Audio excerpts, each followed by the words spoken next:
Hello, assalamu alaikum, ciao, hola, how are you, world language educators? This is Ryan Bosson, and I'm going to share with you an app slam using Storify to tell stories in the target language.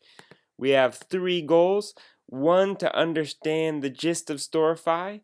2, to consider how we can use it in the world language classroom. And 3, to discuss the benefits of using it in our world language classroom. So this is an example of one way to use Storify. This is a story I used to model for my students how to retell a story. Harry Potter con el pretérito y el imperfecto. Cuando yo era niño bebía en el armario porque mis padrastros no me amaban. Capítulo 8 de la segunda salida de nuestro buen caballero Don Quijote de la Mancha. Estando Pero un día llegó Hagrid a mi casa y me dijo que yo era un mago. De repente hice las maletas y despedí de mis padrastros malvados. And the story goes on, but the basic idea is that I'm using photos, GIFs, and video to teach the preterite and imperfect, and the students would then create their own stories as well to solidify the learning of the differences between these two grammar structures. Let's click on New Story so that you can see how much media you can use to tell stories. Not only can you use photos, videos, and GIFs, you can also use tweets, content from Facebook, and several other sources, YouTube, Getty, just an amazing SoundCloud. You could pull in music, Tumblr, people's blogs. So basically, this is a way for students to gather all of their favorite social media apps into telling a story in our world language classrooms.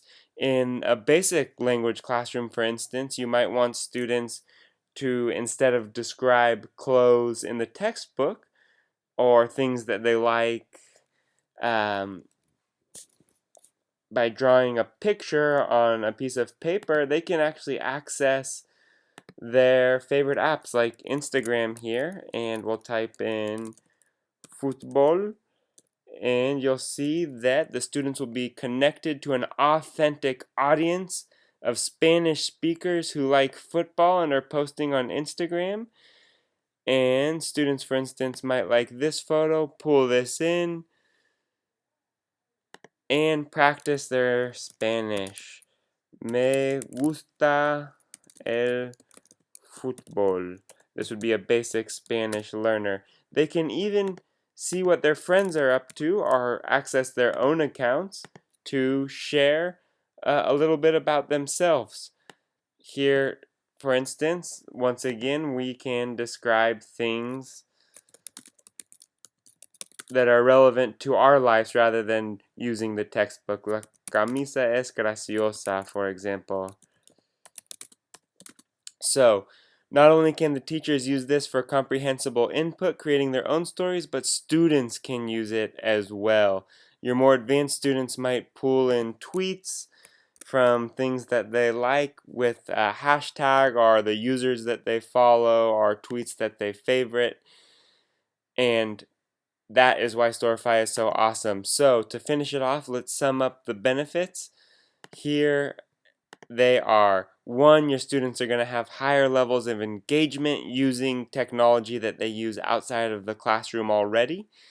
2, students will engage visuals and maximize their memorization. And 3, this is the biggest, Storify will connect our students to an authentic audience, which will increase the quality of their work because they'll care about it more because they're publishing it to tens, hundreds, potentially thousands of people. And when they're working with an authentic audience, as world language educators, we know that's what increases our motivation as language learners. So, I hope that I convinced you to check Storify out and consider using it in your world language classroom. And with that, I'll say adios.